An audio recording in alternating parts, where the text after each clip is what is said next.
Savior, our hearts are always full of gratitude for what you've done for us, Lord. The Bible says give thanks in all things, Lord. So we thank you today, Lord Jesus. And I pray for this service. I pray that your Holy Spirit fills and touches each one of us today, Lord. And I just ask that the message, the worship, is pleasing to your ears, Lord. That our hearts are pleasing to you, Lord Jesus. We thank you, Lord. Let us leave our cares here today, Lord, for our hope in you. In Jesus' name we pray. Amen.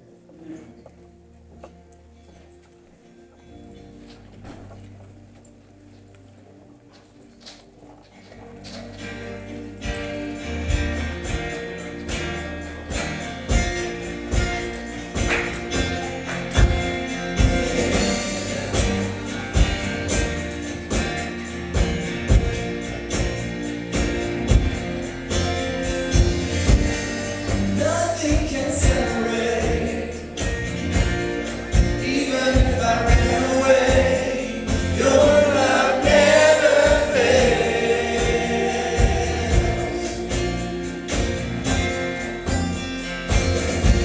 I know I still make mistakes. You have new mercies for me every day. Your love never fails.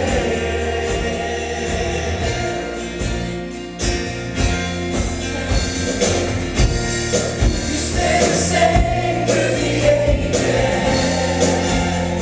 Your love never changes. And any pain in the night, the joy comes in the morning. And when the oceans rage, I don't have to be afraid, because I know that you love me. Your love never fails.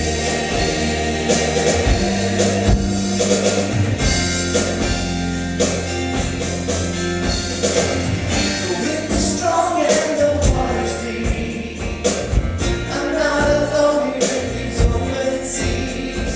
Your love never fails.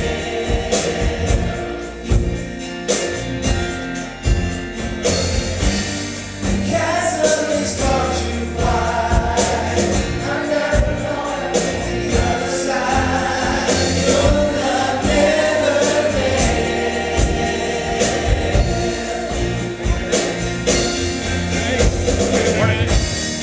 You stay the same through the ages. Your love never changes. And any pain in the night, the joy comes in the morning. And when the oceans rage, I don't have to be afraid, because I know that you love me. Your love never fails.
Good. Morning again. Morning. Good morning. How are you?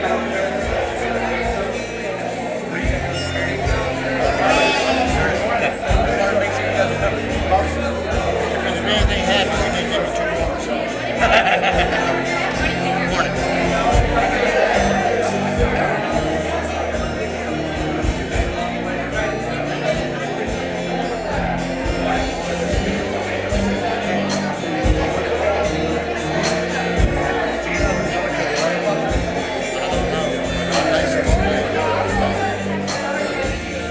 Did you get your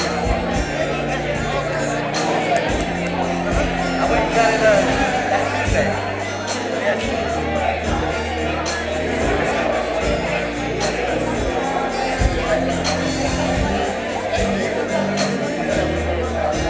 Morning, sir.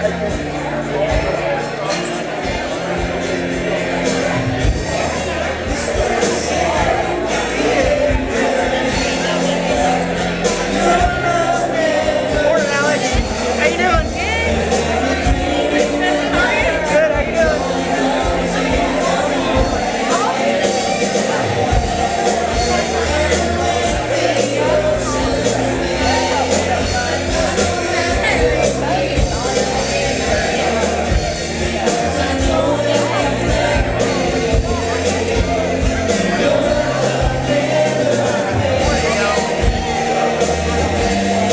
Morning.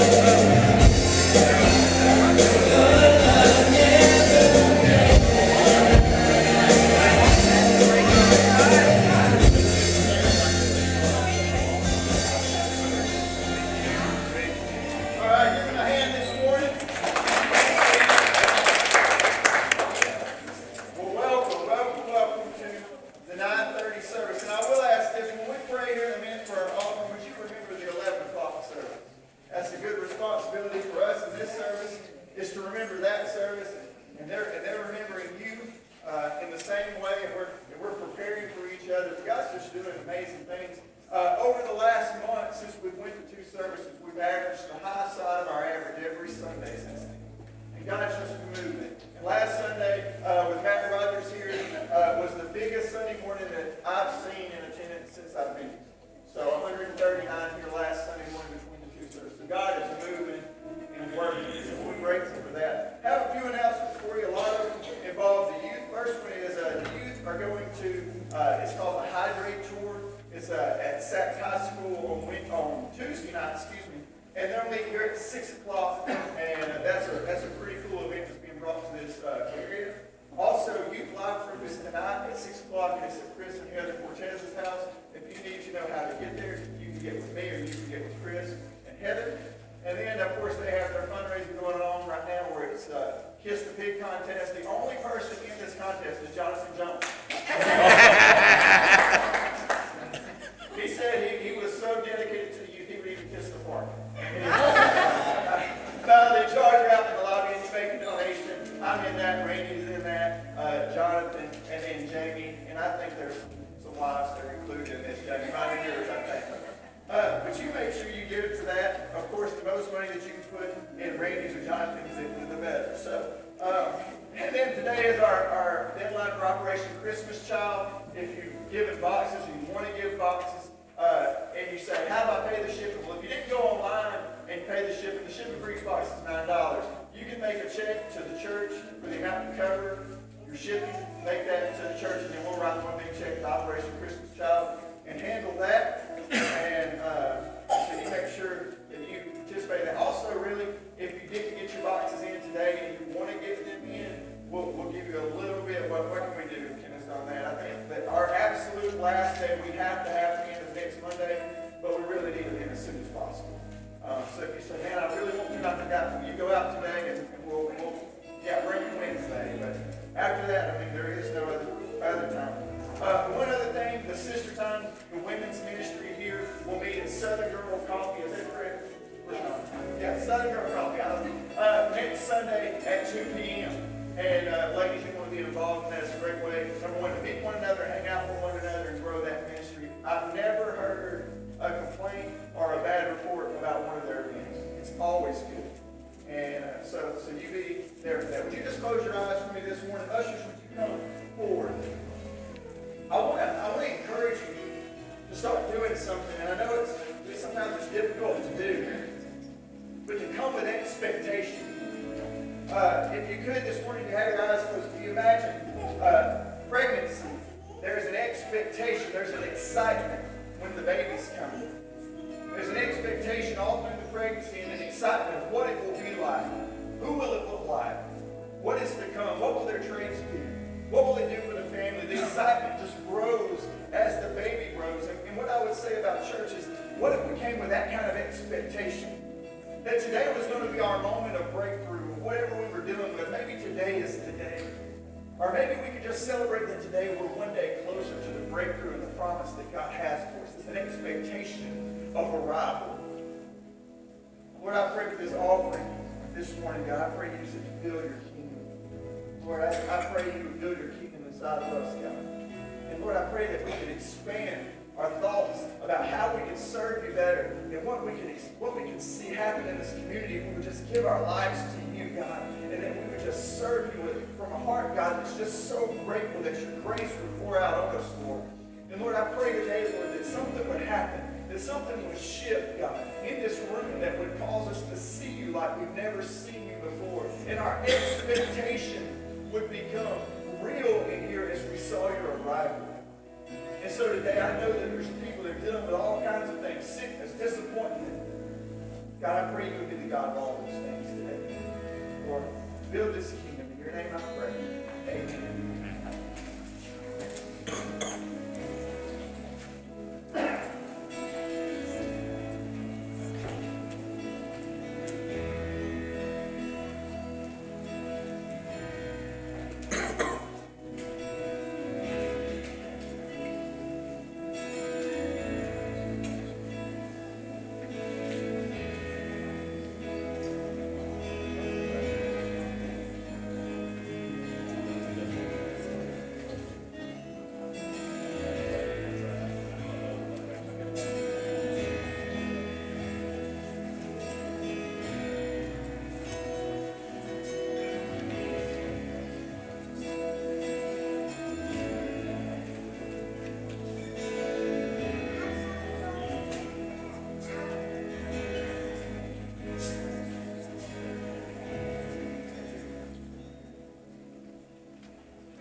Every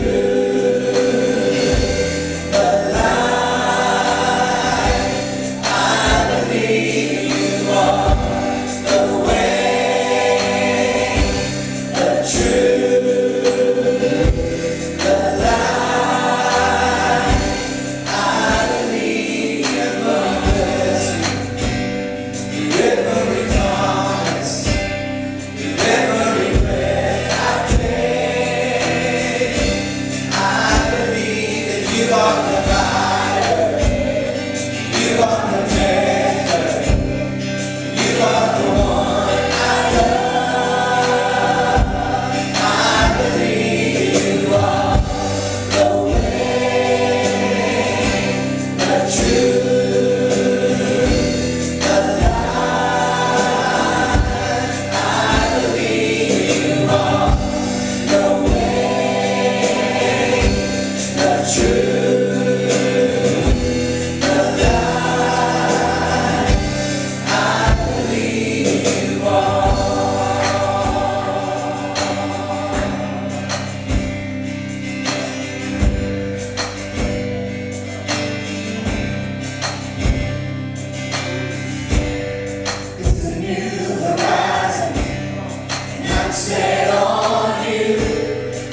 a good idea when it's 30 degrees outside.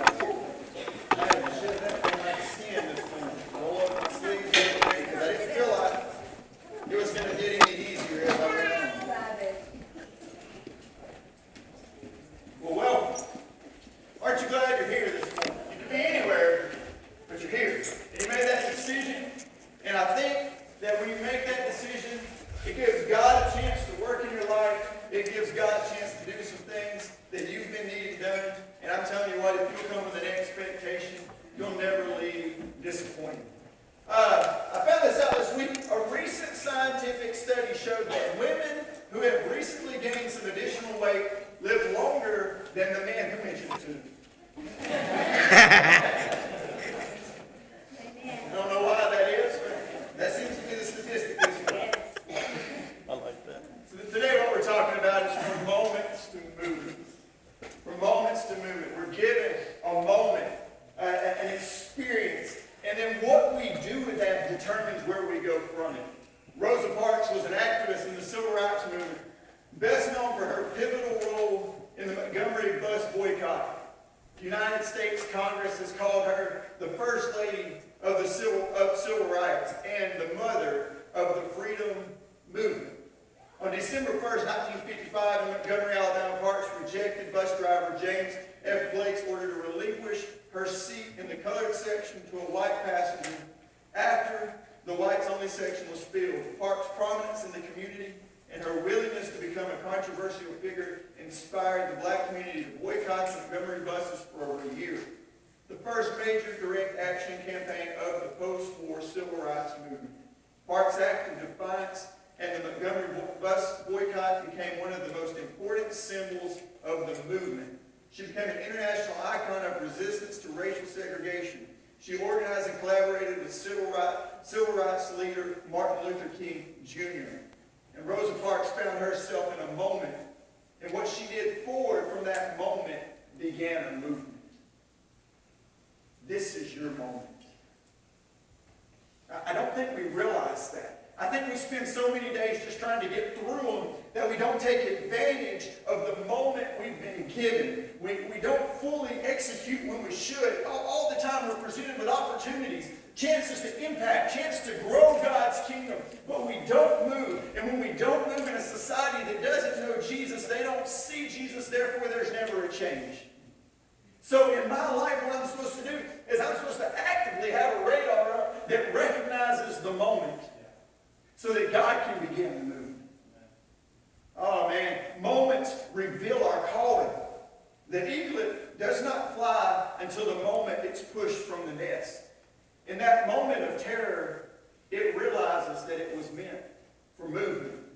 The moment forces the eaglet to spread its wings. And when the eagle spreads its wings, it begins to move the way it was designed for, soaring high above all his obstacles.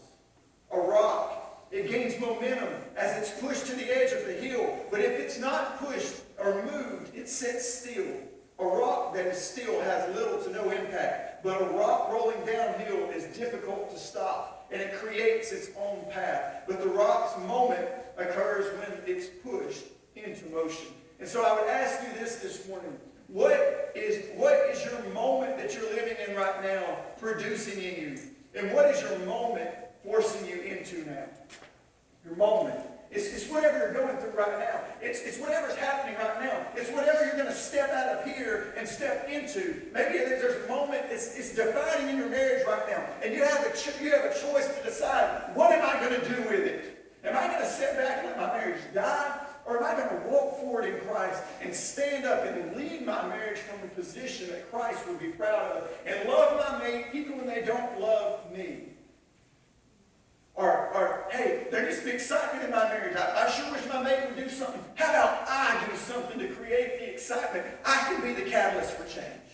Because now is my moment. But my moment will only give me a chance, an opportunity. What I do with that moment will create what movement happens. It's amazing how one act of kindness can trigger so many things. One act of kindness. I found that when I compliment April, it changes her entire mood. It changes, and you know what it changes my path. Because sometimes she gets overwhelmed. You know, she's there with Elijah, and he's fixing to be 12, and he acts like he's 12. Evidently, when you're 12, your brain falls out, and you leave it someplace, and your mom has to come back and throw it into the side of your head every now and then. And a lot of times I see that, and I think sometimes it sticks, and sometimes it bounces off. But what I'm realizing is that she's dealing with that, and then she's dealing with Hosanna. And if you're in the room with Hosanna, she's always yelling like she can't hear. She can hear just fine, but I think she just likes her voice. She sings really loud. Even when you tell her to be quiet, she's still loud. And she asks you all kinds of questions. And it's literally like being in a room with a train sometimes. It'll rattle you a little bit. And I see her at the end of the day, and I come home, and it's just like those blankets that's been dipped in water and wrung out, and it's just laying there. And I'm like, hey, babe, that's David. You know, I'm coming in to a situation that I have a moment to impact. I can change this moment through my actions. You know why? Because I can go in and I can encourage my kids. I can go in and I can entertain my children. I can go in and I can encourage my wife. My father-in-law used to say all the time growing up, Edgar growing up, they didn't really have much. He was a pastor, he made very little.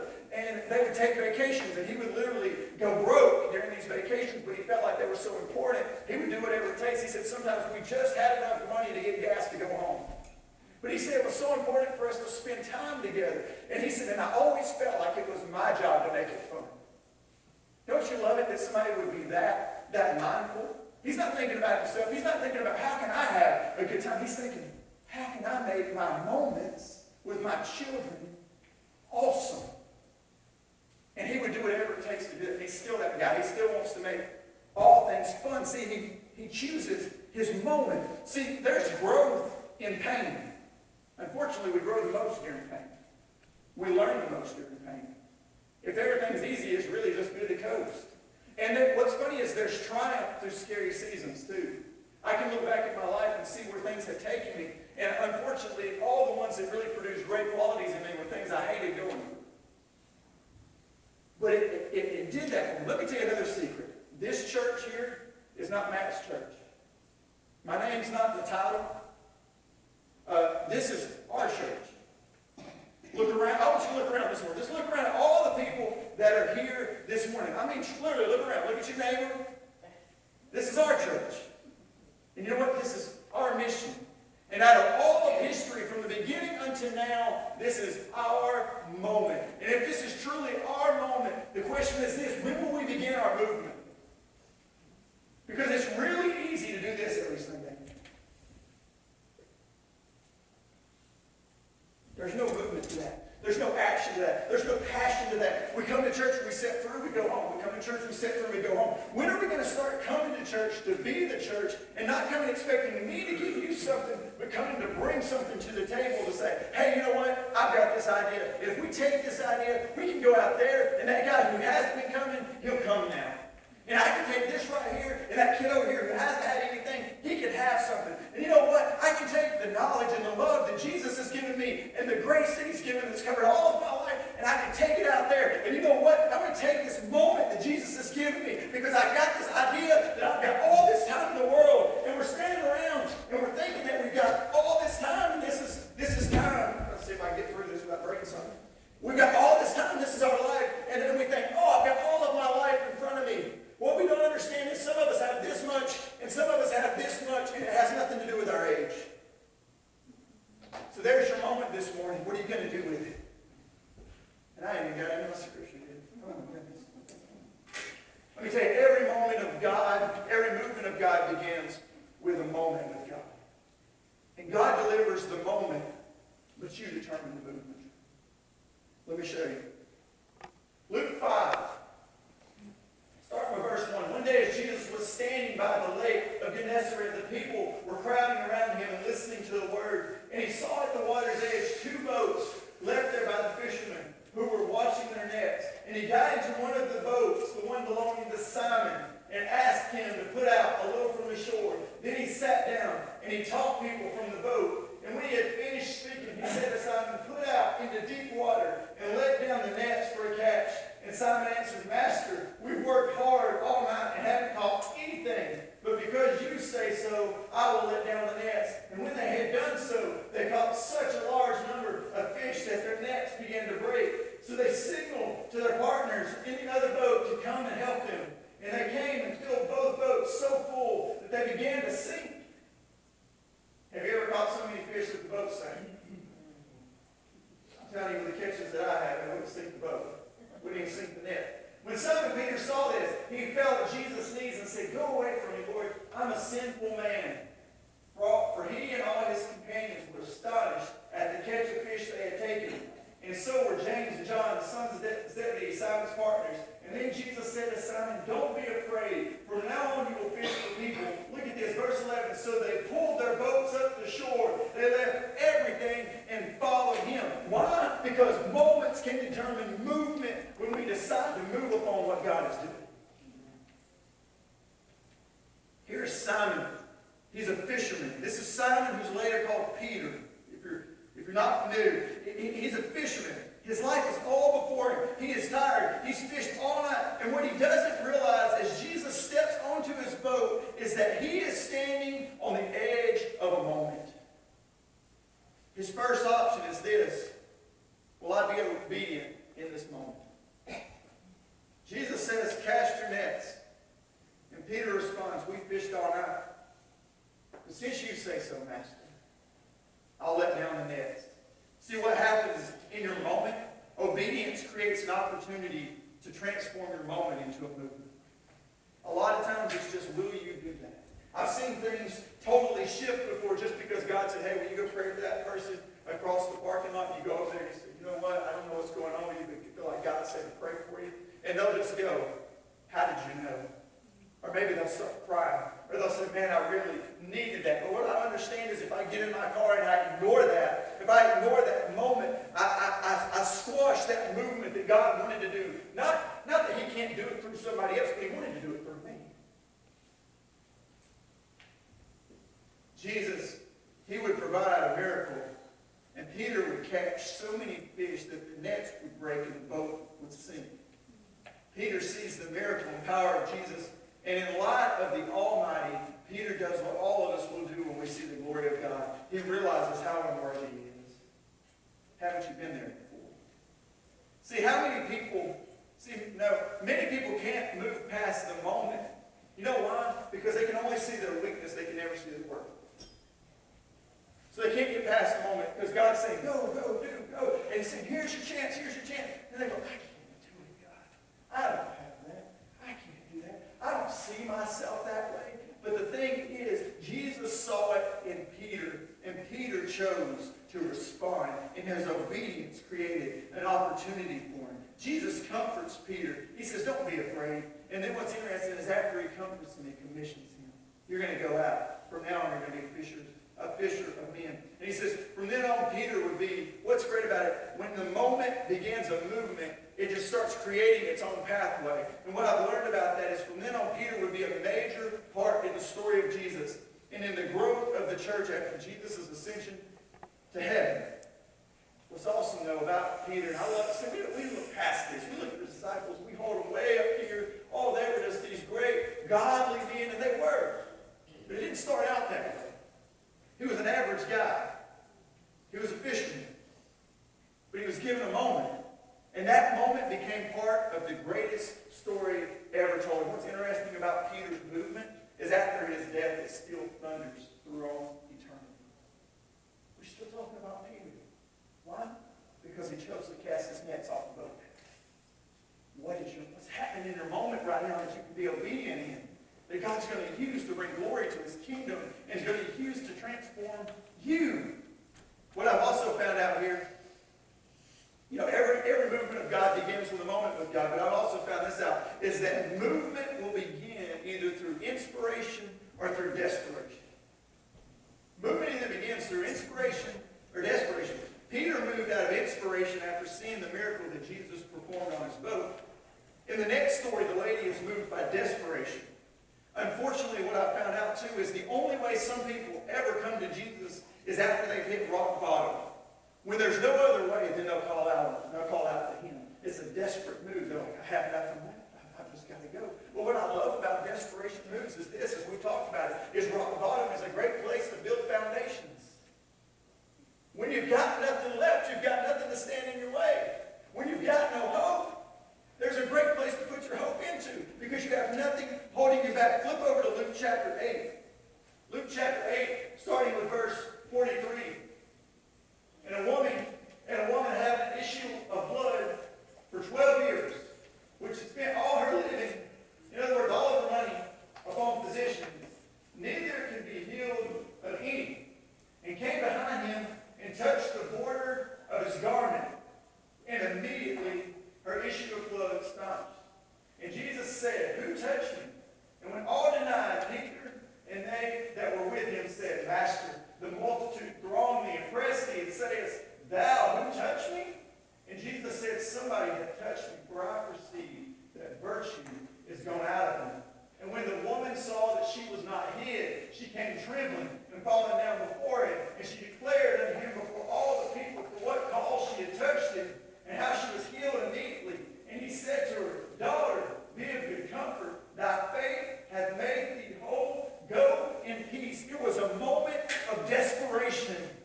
It was a moment that her desperate desires sent her into movement. The woman with the issue of blood had a moment when Jesus was passing through, and her movement began out of desperation. Her outcome, though, would produce inspiration. The crowds pressed into the street. She had heard of Jesus. I imagine she had heard the story of his miracles. See, 12 years is a long time to be sick. 12 hours is a long time for me to be sick. But 12 years is a long time to be sick. She knew she had to make sure her path crossed the path of Jesus. You know what's even more interesting? She was unclean. She shouldn't have been in the crowd anyway. She should have stayed away. But see, desperate times call for desperate measures. That's why we'll throw that Hail Mary pass with 2 seconds left in the game, is we're desperate to see the win. She was breaking the law simply by being in the crowd. But desperation will fuel motivation. You ever been so desperate for another job you literally take anything? It's like, I hate this so bad, I'll take McDonald's over this. How many moments in your life, I want you to think, have passed by? How many times did opportunities come by and instead you were sleeping? Instead, maybe you were partying. Maybe you were distracted. Maybe you were selfish. So now maybe you're wondering why there is no movement in your life. And you're wondering why you're stagnant and uninspired. See, maybe it's because you've never been desperate enough to seize the moment. Now, I hate to pray things that would cause you to go through difficulty, but I'd rather see holy than happy. I think God cares more about holiness than he does happiness. And I'd rather see him make you a little desperate. So you have hunger for him. I'd rather see me make me a little desperate, God. I'll pray the same thing for myself, so that I'll yearn for him. I'm telling you, when you're starving, you'll do anything for food. And a lot of people are starving, but they're not eating. They're not getting from the Word of God. So maybe you've never been desperate enough to seize the moment. See, when Jesus came through the crowd, so did the lady. She elbowed. She pushed. She fought her way to where he was. And in many of the stories, Jesus comes right to where the people are. And right to where the needy are. Right where the hurting and the sick are. But in this story, the lady fights her way to Jesus. And what's interesting is she touches his garment, hoping to go unnoticed. Yet when she seized the moment, Jesus began the movement. Let me show you what I'm talking about here. She seizes the moment, but Jesus begins the movement. What I said about a rock, until it's pushed, until it's propelled, the eaglet, until it's pushed from the nest, it doesn't know that it even needs the movement. It doesn't even know it was designed for the movement. But here, Luke chapter 8, verses 45 and 46, and Jesus said, "Who touched me?" And when all denied, Peter said, they that were with him said, "Master, the multitude throng me." In other words, there's so many people here, God. There's so many people here, Jesus. How can we know who touched you? And Jesus said, "Somebody touched me, for I perceive that virtue has gone from me." Virtue has gone from me. Jesus essentially says, virtue has moved from me to someone. In other words, the movement has begun. Who was it? The disciples can't figure it out. The crowd's too large. Anyone could have touched him. But what I love about the story is that it reminds me of this. Jesus is always aware of those who pursue him. Somebody touched me. need so bad that they were desperate enough to fight through the crowd. And because they were desperate, virtue left them and went into them. See, when we think this, we think Jesus heals because we have a need. But if that were true, all your problems would be healed before you ever prayed. If he was moved by your need, there would be no need to pray. Jesus wasn't moved by our need. He was moved by our faith. Same way, think about Moses. When did the waters peel back? At the moment his feet touched the water. It didn't like standing on the shore. It said when he entered in and his feet touched the water, it went up. See, sometimes you got to be willing to take that step. Jesus knew. I have no doubt that Jesus was aware of every person in that crowd. He knew she had a problem. But her faith moved her to her miracle. Every day you have the ability to reach out and grab the hem of Jesus' garment. But when is the last time that you were desperate enough to push through the crowd to touch him? Seat sitting is easy. Relationship is difficult. Sitting in the seat's easy. Relationship is difficult. Good marriages are born out of work every day. Good relationships with Jesus are born out of work every day. If you want to experience the miracles, you got to be willing to move. I see people sit and worship, they're unenthused. I see people miss church because they'd rather do something else. But the miracle comes in the movement. And the question is this, is how desperate are you for a move of God? Because your moment is now. We like to think that our whole life is out before us. But some of us have this much, and some of us have this much. And nobody knows the amount of time that is. It doesn't depend on age. The other thing that I'm realizing is this, is the church, the body of Christ, needs to learn how to seize the moment. We got to learn how to seize it. When we read through the Bible, the will of God and the message of Christ advanced through common men who had an encounter with God. And what I know is this, because I hear it all the time, so many think they're unqualified. But what I know too is that God is not calling the qualified, but he's qualifying the called. If you look at the life of Moses, Moses says, I can't do this, God, I can't speak. And God says, yes, it's you. You're the one. He is qualifying the call. See, we are motionless, and we always make the same excuses. We'll sit back and we'll say, man, I've got this good idea, but I'm just waiting on the green light from God. Why don't we do this? Why don't we assume all the lights are green? And if you want to do something for God, why don't you go and do it? If you want to lead something, why don't you lead it? If you want to change something, why don't you change it? I'll just assume that all my lights are green. You know why? Because green indicates momentum. And if God wants to put up a red light, he's really good at giving those signs. He'll stop you. But I'm telling you, he's not going to just kick you in the pants every day and tell you to go out and get it. If you want to begin something, begin it. If you want to do something, do it. You will not only discover more about you in the process, you will discover more about God and his will for you. I know this, when I worked for the Anniston Fire Department, when they interview you, they don't really care about how much you know. They ask you some questions, but it's really traps. They'll say, like, well, have you ever fought fire before? You ever done this? There's people who've been at these volunteer departments, they'll come in and they'll talk about these great fires they fought, how they did all that. And those guys are laughing under their breath. They really are. It's a setup. They don't want to know how much you know about being a firefighter. What they want to know is, can you follow commands? Can you serve quietly? And can you do it their way? That's all they want to know. Because what are they going to do? They don't want to qualify. They want to qualify the call. They want to do it their way.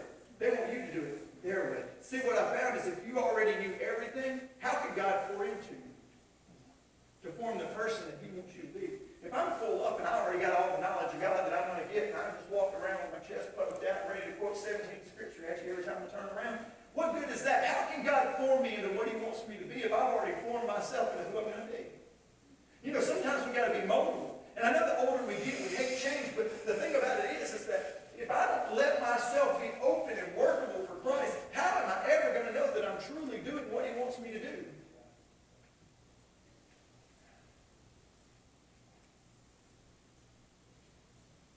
Identity is a problem in the church.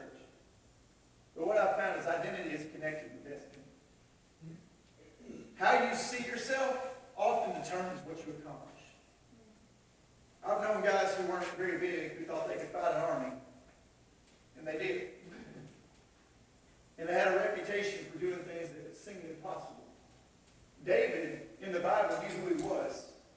He had proved himself as a shepherd, so when he fought a giant, it was nothing. See, when you kill a lion and a bear, the giant's nothing to you. But see, in the church, we don't have a secure identity. We often underestimate ourselves. Helen Keller said this. She said the only thing that's supposed to be worse than being blind is having sight but no vision. And in the church, a lot of times, we don't have a vision. If you see yourself, this is truth right here, if you see yourself as an addict, there's no hope for you. But if you see yourself as a great person with an addiction, there's hope for you. If you identify yourself as big bone, you will always give an excuse to why you can't lose the weight when there are others out there who are bigger than you that have already lost the weight. If you see yourself as a sinner saved by grace, you will live in sin and condemn everyone around you. But if you see yourself saved by the grace of God from a lot of bad stuff, you will be merciful because you've received mercy. See, what it is so you see, so you be.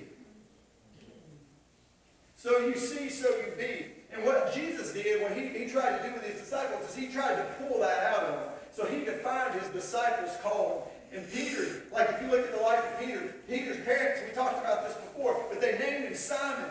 They said, you're a reed swaying in the wind.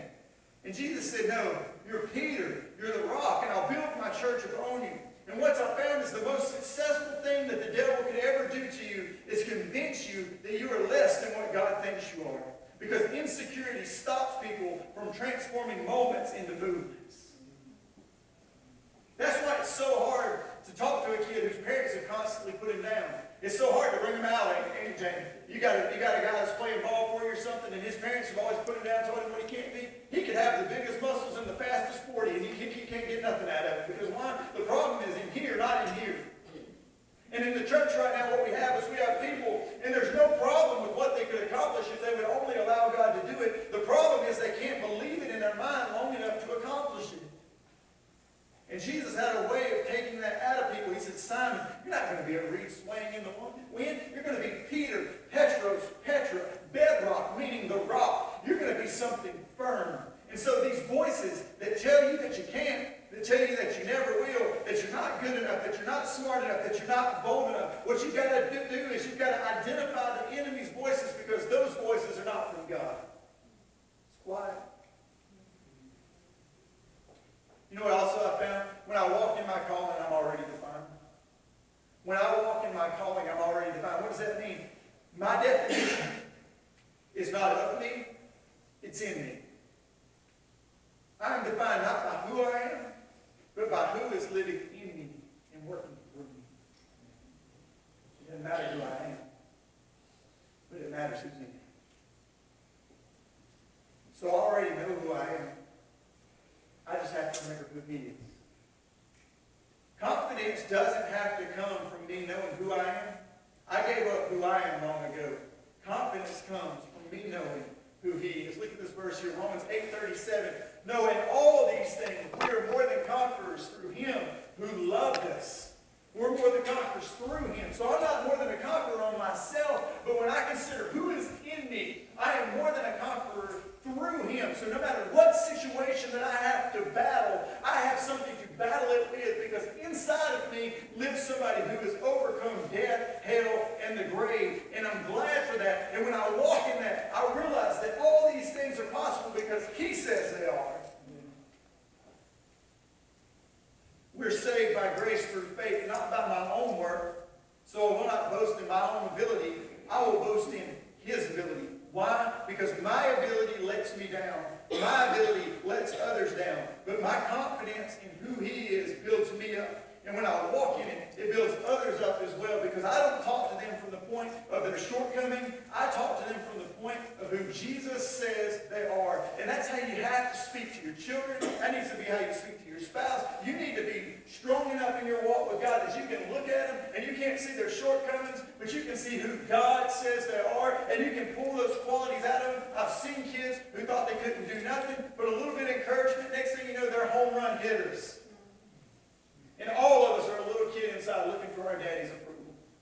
We can act like we're not, but we are. I can speak as they will be, not as they are. Transformation is a process, and it begins by seeing yourself the way that God sees you. And transformation begins with a moment and is carried out through your movement as you walk in the healing and anointing that Jesus brings. And it's never about who I am, but it's always about who he is through me. And what I've found is we got to walk in that calling. And I don't see a lot of people anymore that do. I hate that. I wish I did. I want to be inspired. I want to be inspired. I don't want to be around Blue Jays. I want to be around Eagles. I want some people to come in here and they beat this floor so hard, praying, tears running down their face, praying for their loss. I want to see that. I want it just to bring something out of me. I want to see people challenge me. They say, man, I've been on a 5-day fast. And I'd be like, whoa. You know, and we say, oh, you know, you're bragging about all the things you do. We don't need to brag. There's a difference in bragging and testifying. Testifying will build up the body. Bragging will tear you down. I'm not doing it to say, look how great I am. I'm doing it to say, look what God can do through me. And sometimes I want to hear you testify. I want to hear you tell people, you know what? I've never been able to do this, but I'm doing it. So proud of Mom right now. Mom is fixing to read through the Bible. She's been working really hard at it. And we're almost done. We're almost through the year-long Bible. She said, I've never been able to do it, but I'm doing it now. And she's about to finish it. And I know it's a task for her because I know how difficult it is sometimes to focus and to spend that time. And I'm so proud because you know what? She's doing something that she didn't think she could do, and she's doing it through the power of God working in her. And you know what? It's going to bring fruit in her life, and it's going to take her to another level. And you know what? When you go to another level, you got another devil over you. We got to walk in our calling. You know that when Peter was walking the streets in Acts, and his shadow would fall on people, and it would heal them. The healing didn't happen through Simon. It happened through Peter. It didn't say Simon walked the streets and his shadow healed people. It said Peter did.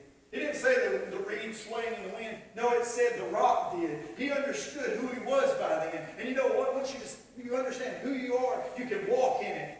Near the end of Jesus' life, or near the end, right before Jesus ascends, he tells Peter this in Luke chapter 22. He said, Simon, Simon, Satan has asked to sift you as wheat. This is late in the story to be called Simon. Simon, Simon, the devil has asked to sift you as wheat. Satan. Notice that Satan didn't ask to sift Peter. Why? Because the devil has only access to you used to be. Not who you are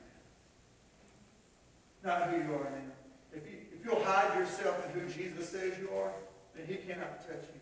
He can strike, but it won't stick. See, the devil doesn't want you to believe in who God says you are, so he spends his time and his effort trying to get you to believe that you're less than what God says about you. But if you will go back to the Scripture and you'll look at all that Jesus says, then you can remind him who it is who has given you identity by coming and living in and through you. See, you can be so immersed in Jesus that it even changes your reflection. You don't even recognize the person in the mirror anymore. Why? Because I don't walk like I used to walk. I've seen people be beat down, walking like this all the time. Woe is me, negative, negative, negative. But you know what? When you have a realization that the grace of God would bless you and pour on your life, and though you were frail, he would make you strong. It makes you throw back your shoulders and walk around as a son, because you're not some slave, but you're an heir to the kingdom of God through your brother, Jesus, co-heir with Christ. It allows you to walk. And you know what? We can be so immersed that we don't look the same as we did anymore. Paul said it here. He said, I have been crucified with Christ, and I no longer live, but Christ lives in me. The life I now live in the body, I live by faith in the Son of God who loved me and gave himself for me. In other words, I put myself to death so that Christ could be revealed through me all the more powerfully, changing and moving things around you. Somebody this morning say, more power. Amen. More power. Come on now, amen. A lot of us are simply trying to earn some shack in heaven. Can I tell you that we want to earn the shack? Oh, if I could just get into the corner of heaven, that would be awesome. Oh, I just want to, if I could just squeak in. And the interesting thing about it is I don't know why you're trying to earn some shack in heaven, because you didn't fall from heaven. You fell from glory.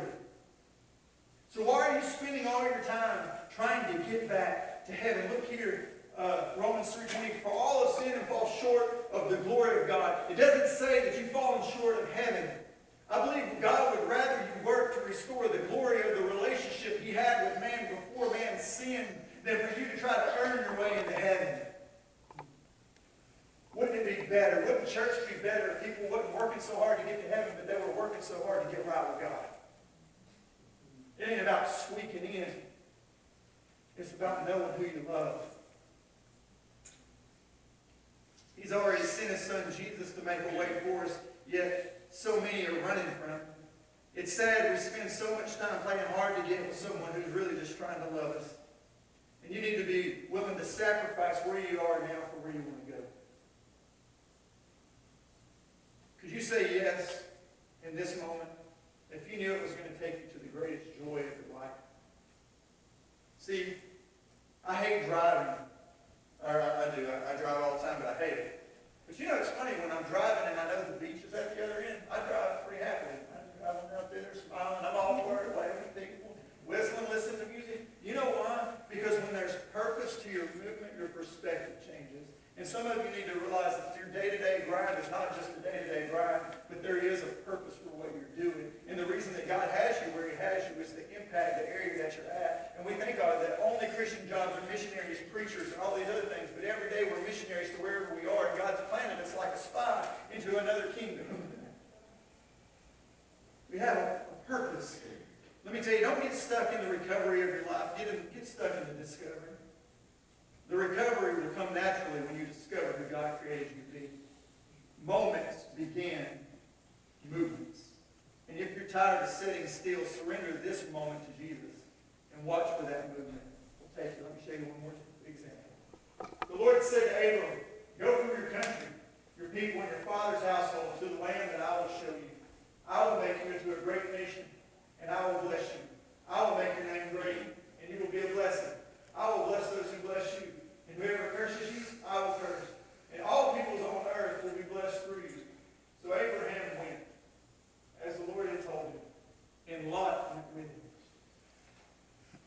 Abraham was told by God to pack up his stuff and leave. He didn't tell him where he was going. God essentially offered him a moment. The story completely changes if Abraham doesn't go. He packed up everything, not knowing where he would go. His response became a movement. His obedience created an opportunity. Through his moment, he became the father of countless descendants. And so I say this morning that God is calling you to respond to this moment. And this is our moment to change the entire area around us for Jesus. But the question to me is, just like Abraham, you have a moment. What will you do with your moment? Randy, would you come this morning, worship team? What will you do with your moment? This is your moment. And every day we're getting older. I'd like to think I'm not, but I am.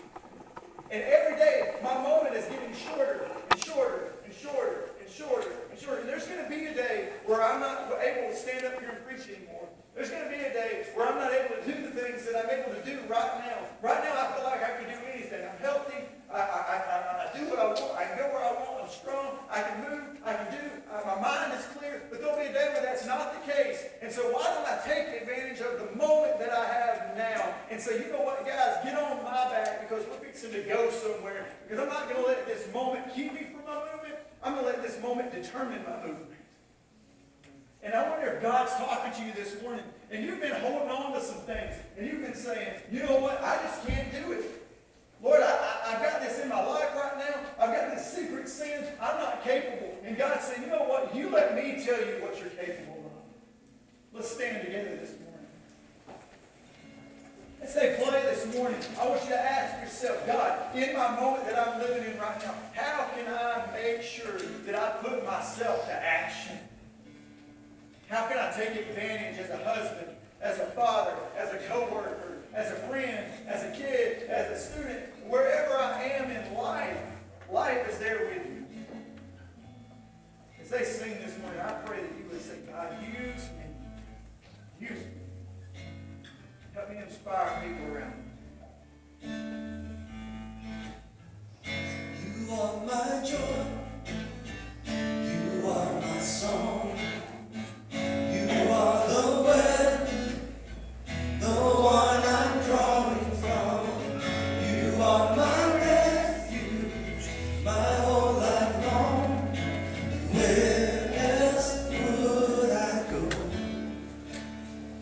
Surely my God is the strength of my soul. Your love defends me. Your love defends me. And when I feel like I'm all alone, your love defends me. Your love defends me.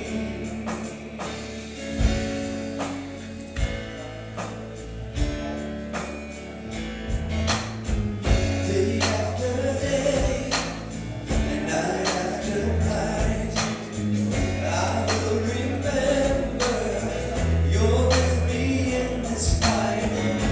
Through the battle, it rages on, the war's already won. I know the war's already won. Surely my God is the strength of my soul. Your love defends me. Your love defends me. And when I feel like I'm all alone, your love defends me. Your love defends me. And we sing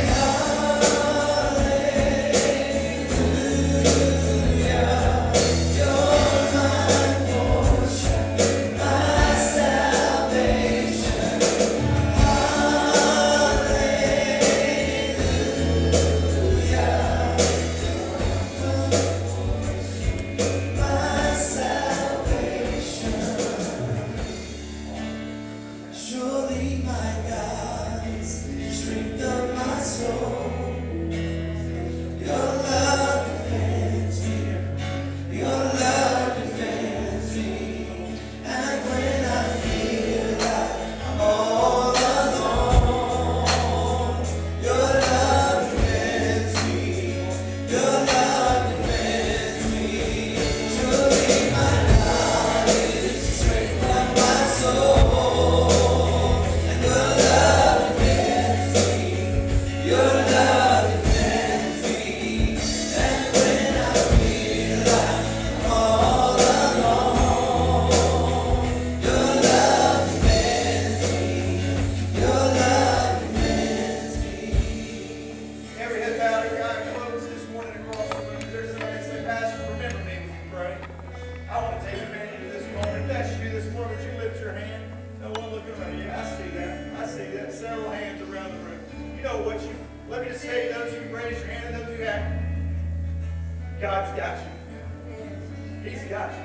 He's not caught off guard. He's not surprised. He sees you. He knows your heart. He knows what you want to do. And He wants to use it for great and awesome and powerful and mighty things. This is your moment. And I speak it now and say that God is going to do miraculous things through you to impact those around you. Lord, we pray this morning, God, we believe for mighty acts of God to come and fall upon this place. Thank you for who you are. Move powerfully, God. We recognize you in the room, God. Thank you. Be with us this week. Go with us. Use us for great things, God. Help us to take advantage of our moment, Lord, in this community. Help it to change, Lord. Expand our borders, God. Expand our mind. Expand our walls. Expand the people that want to come in here, Lord. In your name I pray. Amen. Would you turn around and greet someone near you this morning? Thank you for being here.